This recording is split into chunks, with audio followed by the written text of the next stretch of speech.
Republik Indonesia dengan Warta Berita.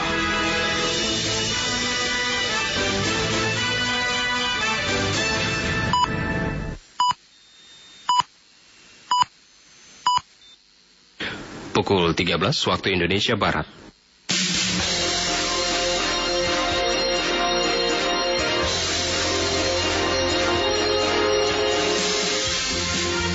Selamat siang, Radio Republik Indonesia menyampaikan Warta Berita.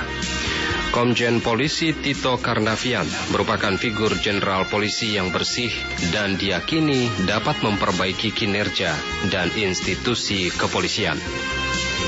Hampir seluruh wilayah di Yaman menghadapi kelangkaan pangan dengan 7 juta orang dalam situasi darurat. Saudara, dua informasi tersebut akan kami rangkaikan dengan informasi lainnya. Saya Mulyadi Aziz, inilah Warta Berita selengkapnya.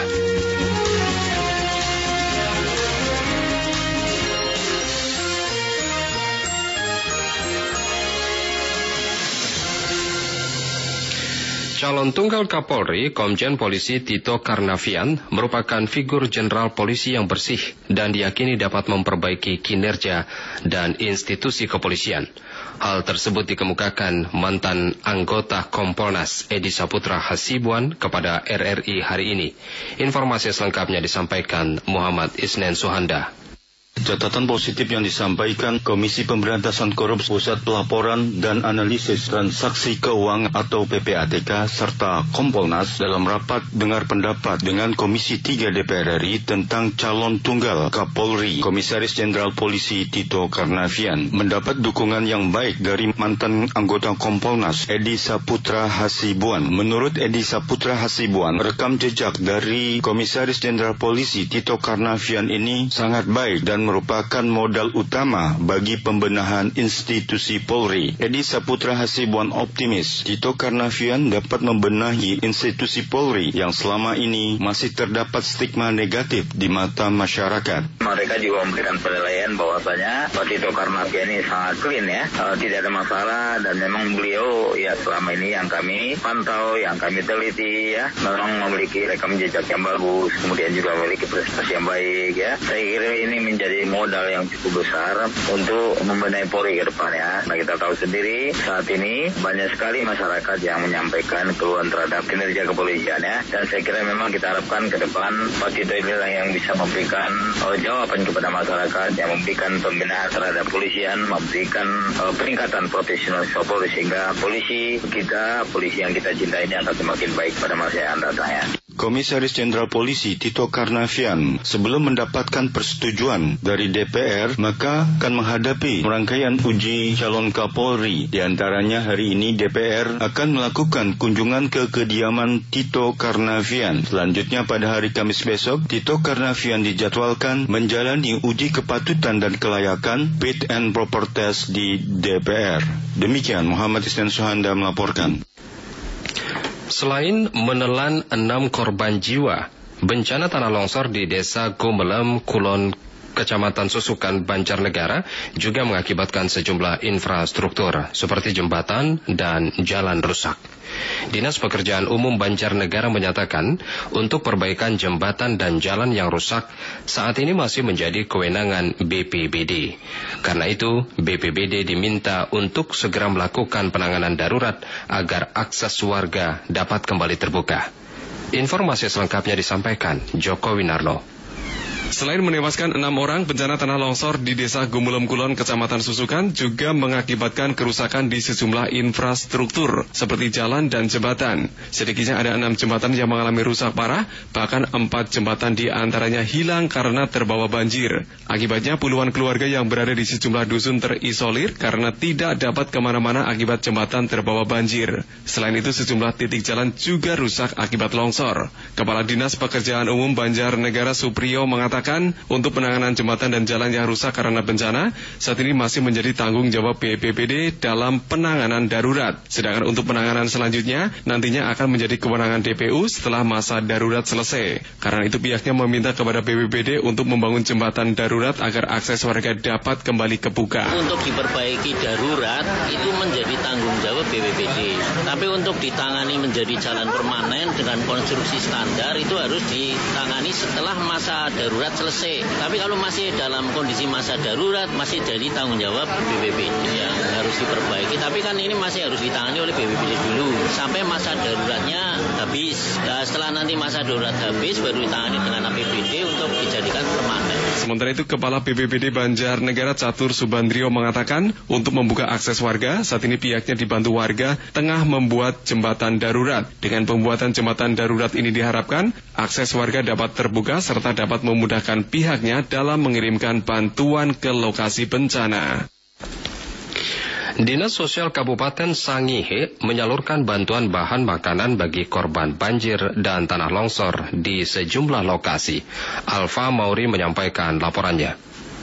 Instansi berkompeten terkonsentrasi memberikan bantuan tenaga dan material terhadap warga yang terkena dampak tanah longsor dan banjir akibat curah hujan cukup deras yang terjadi sejak Senin malam. Kepala Dinas Sosial Nakertran Sangihe Serni lalu mengatakan pihaknya telah melakukan penyaluran bahan makanan bagi korban banjir. Untuk tahap awal telah disalurkan bantuan beras, ikan kaleng, dan minyak kelapa di Kelurahan Tapuang, Kompleks Immanuel Tahuna, Kelurahan Sawang Bendar, serta Kolongan Tahuna Barat. Yang pasti kita tindak lanjut sudah menyalurkan makanan seperti beras. Yang ada di kita sekarang ada beras, ada minyak kelapa, kemudian ada ikan kaleng. Itu yang ada di kita, dan untuk tahap awal kita sudah drop ke Kolongan dan ke Immanuel. Di Kompleks Tapuang sudah drop ke tahap awal. Khusus di Kompleks Immanuel, Dinas Sosial bersama jemaat membuka dapur umum, sedangkan tenda dibuat untuk warga Kolongan, Kecamatan Tahuna Barat.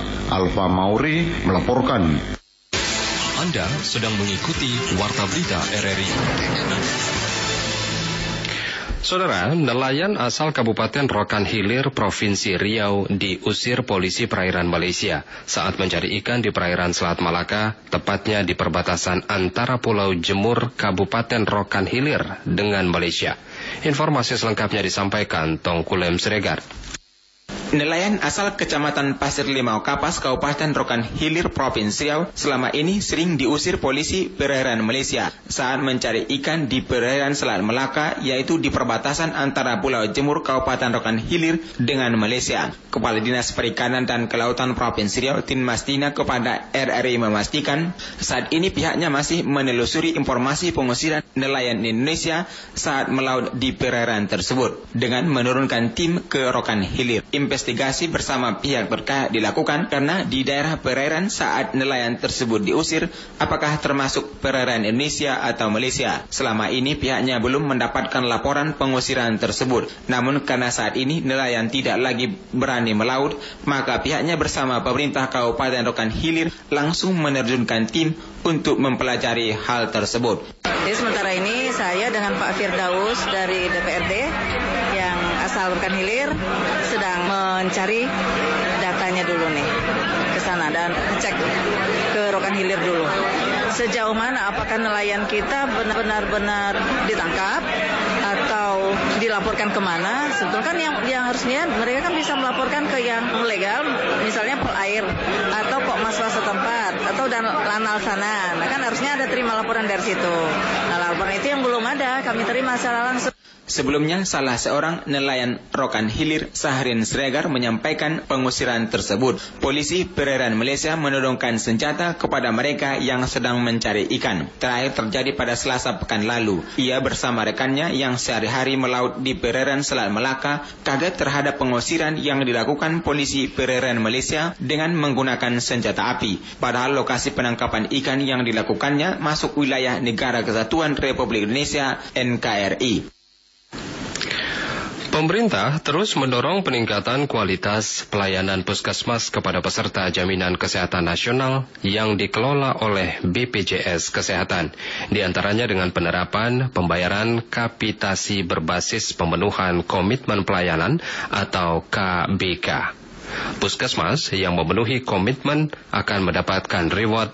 Sebaliknya yang tidak sesuai komitmen akan ada konsekuensi bagi vaskes tingkat pertama tersebut. Selengkapnya kita simak laporan Dedi Sudiana.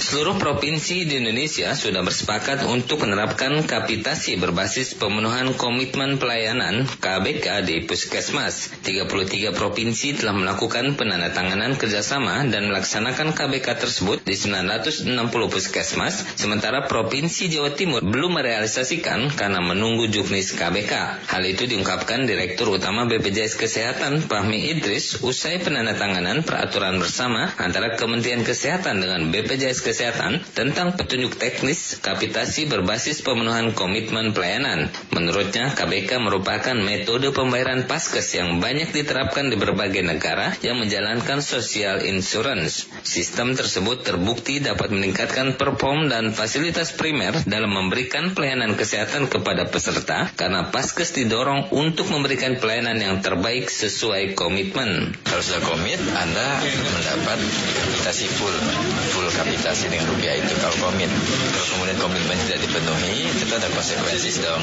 Nah, konsekuensinya kapitasinya dikurangi. Tapi bisa saja nanti setelah komit lebih dari itu. Nah, itu dari reward lain yang sedang kita pikirkan, misal dalam bentuk pemberian pendidikan tambahan dan lain-lain. Direktur Utama BPJS Kesehatan Fahmi Idris menambahkan, kapitasi berbasis pemenuhan komitmen pelayanan ini merupakan upaya kendali mutu, kendali biaya, sekaligus menjadi komitmen nyata dari seluruh pemangku kepentingan, khususnya BPJS Kesehatan dan Paskes tingkat pertama yang bekerjasama untuk memberikan pelayanan yang lebih bermutu kepada masyarakat. Hal yang sama disampaikan Sekjen Kementerian Kesehatan Untung Suseno yang optimis pembayaran melalui pemenuhan komitmen pelayanan kesehatan akan dapat mendorong Paskes untuk bekerja lebih baik. Dengan demikian, maka biaya kesehatan di Paskes tingkat lanjutan seperti rumah sakit yang dipastikan meningkat karena banyaknya pasien rujukan sebagai akibat dari tidak berfungsinya Paskes tingkat pertama dapat ditekan dan tidak lagi membebani negara. Menjelang pelaksanaan arus mudik dan balik lebaran, pemerintah Kabupaten Banyumas akan segera melakukan perbaikan jalan yang mengalami ambrol di ruas jalan alternatif Lumbir Aji Barang. Robin Abdurrahman melaporkan berikut ini. Pendengar, pemerintah Kabupaten Banyumas akan segera melakukan perbaikan jalan alternatif Lumbir Aji Barang yang mengalami amblas dan bolong di sejumlah titik, tepatnya di Desa Paningkaban, Kecamatan Gumelar, Kabupaten Banyumas. Kepala Dinas Sumber Daya Air dan Bina Marga SDA-BM Kabupaten Banyumas Irawadi mengatakan pihaknya langsung menerjunkan pegawainya untuk memantau jalan yang dilaporkan amblas ini. Jika benar terjadi amblas dan bolong di ruas jalan yang ada di Desa Paningkaban, akan segera dilakukan perbaikan pada hari Rabu 22 Juni 2016 agar jalan ini bisa dilalui oleh pengendara, khususnya jalan alternatif saat mudik dan balik lebaran. Lanjut Irawadi, jika hasil kerusakan sangat besar, maka tindakan pertama yang dilakukan yakni melakukan pengamanan jalan agar pengendara yang lewat tidak terjelembab atau terperosok. Di ruas jalan ini sebelumnya juga terjadi longsor, namun sudah dilakukan perbaikan oleh SDA-BM. Selain itu, untuk memberikan kenyamanan bagi para pengendara, jalan alternatif Lumbir Aji Barang ini telah dilakukan pelebaran kurang lebih 1 meter dengan konstruksi beton. Kalau memang itu longsorannya nggak terlalu berat, langsung kita tangani. Karena kita standby anggaran juga siap, tim ini juga siap kita sehingga tidak ada permasalahan. Tapi kalau memang berat, ya kita hanya bisa melakukan pengamanan terlebih dahulu. Kita amankan agar tidak ada pengguna jalan yang kecelakaan di situ, sehingga kita amankan dengan barikade dan lain-lain. Informasi yang diperoleh oleh RRI menyebut jalan kabupaten ini mengalami ambrol pada bahu jalan sepanjang kurang lebih 12 meter dengan kedalaman 15 meter yang berlokasi di Dusun Cimade, RT 8 RW 1, Desa Paningkaban. Dikhawatirkan jika tidak ditangani dengan segera, longsor ini bisa menyebabkan jalan putus. Padahal jalan ini cukup vital untuk mengurai kemacetan di jalur selatan maupun jalur tengah saat arus mudik dan balik lebaran. Saudara, tabir berita siang ini tentang pelarangan petasan dan meriam bambu di Tarakan.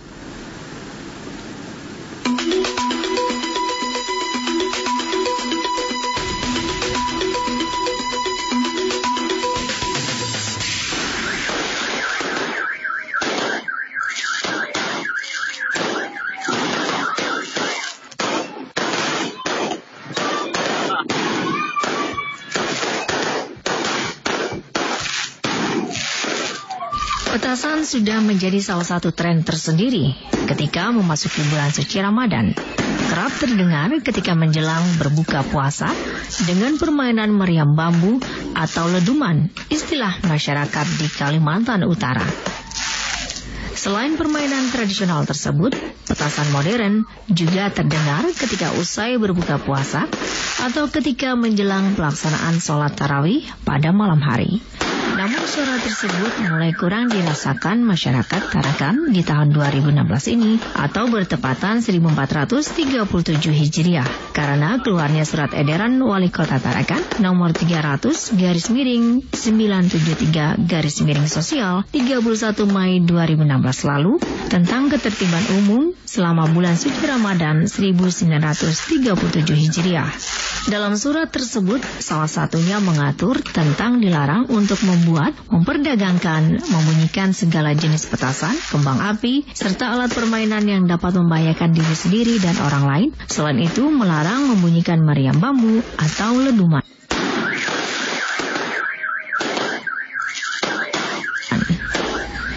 Berbekal surat edaran, Satuan Polisi Pamung Praja, Satpol PP, turun ke lapangan, melakukan pengawasan dan bahkan dari operasi pertama berhasil mengamankan ratusan kembang api dan petasan di beberapa pasar Ramadan karena dianggap dapat mengganggu konsentrasi ibadah selama bulan suci Ramadan. Kepala Seksi Tipdik Penertiban dan Penyidikan Satpol PP Pemkot, Waridi, menjelaskan proses penertiban yang dilakukan sudah melalui prosedur. Selain itu, permainan petasan dapat membahayakan orang sekitar. Berkaca pada tahun 2015 lalu mengakibatkan kebakaran karena petasan atau kembang api. Kemarin kita sudah menyita beberapa kembang api dan mercon. Waridi menegaskan kepada seluruh pedagang petasan atau senjata mainan agar tidak menjajakan dagangannya selama bulan suci Ramadan. Tak hanya itu, peran aktif masyarakat juga diharapkan untuk dapat melapor jika melihat atau mendengar gangguan Kamtibmas di lingkungan setempat.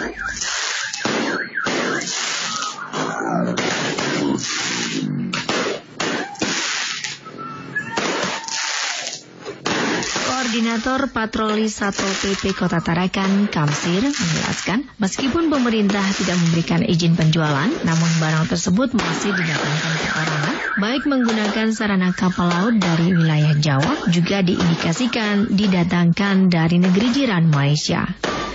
Ditambahkannya, untuk mengedarkan petasan dan kembang api tersebut, para pedagang menerapkan penjualan dengan modus seperti sales, mendatangi pedagang kelontongan yang ada di perkampungan masyarakat sehingga lepas pengawasan.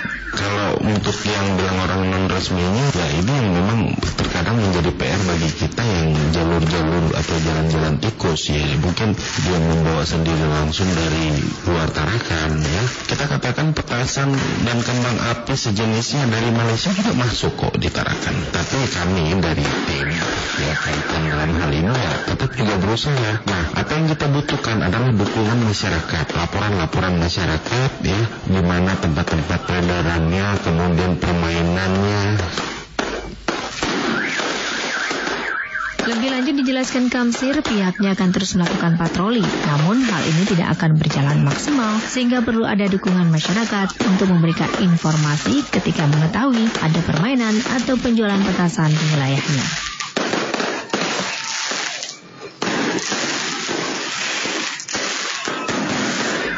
Salah satu pedagang, Bang Miun, mengatakan sangat mendukung dilakukan penertiban. Namun petasan dan kembang api yang dijual saat ini lebih kepada menghabiskan stok petasan dan kembang api yang tersisa dari tahun kemarin ketika pergantian tahun baru. Saya informasikan bahwa jual petasan atau mainan itu kalau agen-agen itu yang dikatakan Pak Kandir benar, Pak Guser, PHM itu kan agen itu nggak katakan lagi Pak. Yang sisa tahun lalu seperti mainan itu nggak laku sudah tahun 2014. Jadi kalau bisa ada yang jual ya sita aja Pak.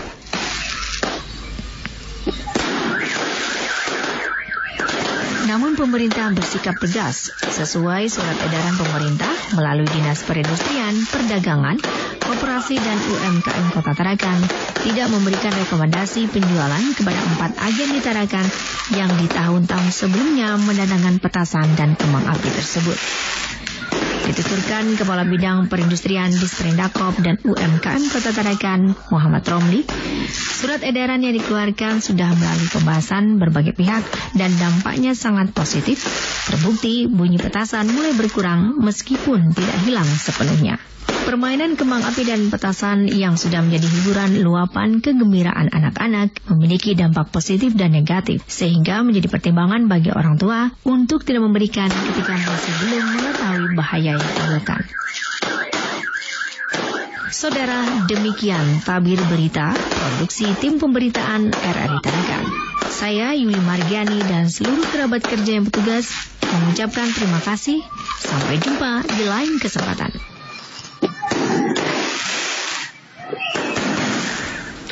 Berikut kami sampaikan berita luar negeri dan informasi dari dunia olahraga.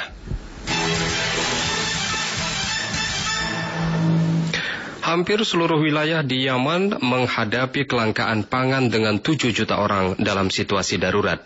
Krisis kelaparan yang melanda negara yang didera konflik tersebut kian intensif pada tahun lalu dan situasinya diperkirakan akan semakin memburuk. Ini diungkap oleh Organisasi Pangan dan PBB, FAO, dan Program Pangan Dunia, WFP. Sedikitnya 7 juta orang, seperempat jumlah penduduk, hidup di tingkat darurat rawan pangan. Konflik kelangkaan bahan bakar, sejumlah pembatasan terhadap impor, serta lonjakan harga gandum domestik menjadi faktor penyebab krisis. Kekurangan bibit dan pupuk telah melumpuhkan produksi tanaman di Yaman, di mana petani di sana juga tengah berjuang setelah diporak-porandakan oleh angin topan pada November 2015 dan dihantam banjir bandang serta kawanan belalang pada April tahun ini. Informasi dari dunia olahraga, Presiden Joko Widodo melepas para atlet yang akan berlaga di ajang Olimpiade Rio de Janeiro, Brazil 2016 di Istana Negara hari ini. Kepala negara berharap para atlet Indonesia dapat memberikan yang terbaik dan mengumandangkan Indonesia Raya di Brazil. Laporan selengkapnya disampaikan Pradipta Rahadi.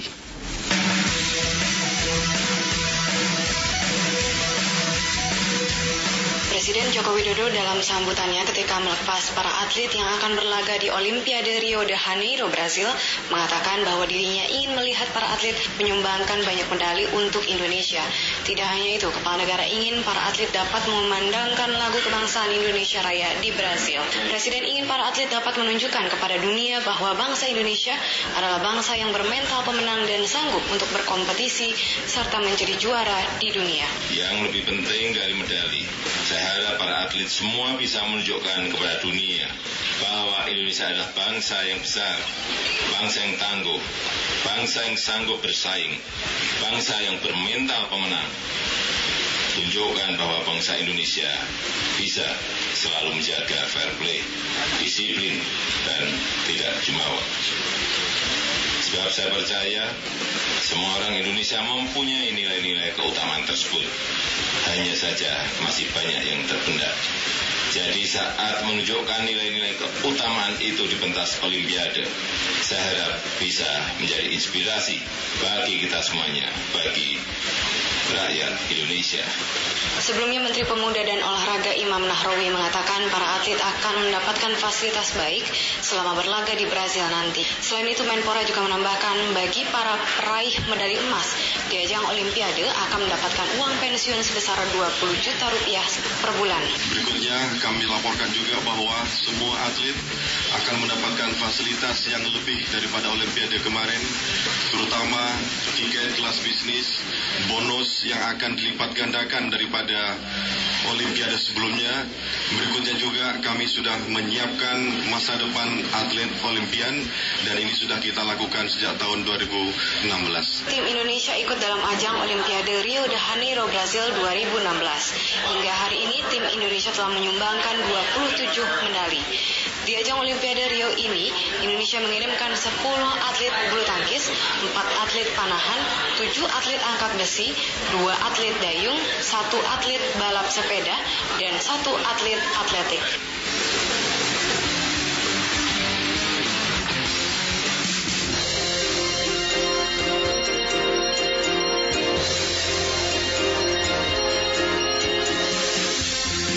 Demikian Warta Berita siang ini. Sebelum mengakhiri, kembali kami sampaikan pokok berita utama.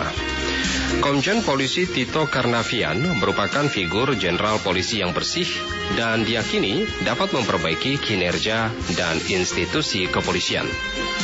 Hampir seluruh wilayah di Yaman menghadapi kelangkaan pangan dengan 7 juta orang dalam situasi darurat. Saya Mulyadi Aziz mengucapkan terima kasih atas kebersamaan Anda. Selamat siang, sampai jumpa.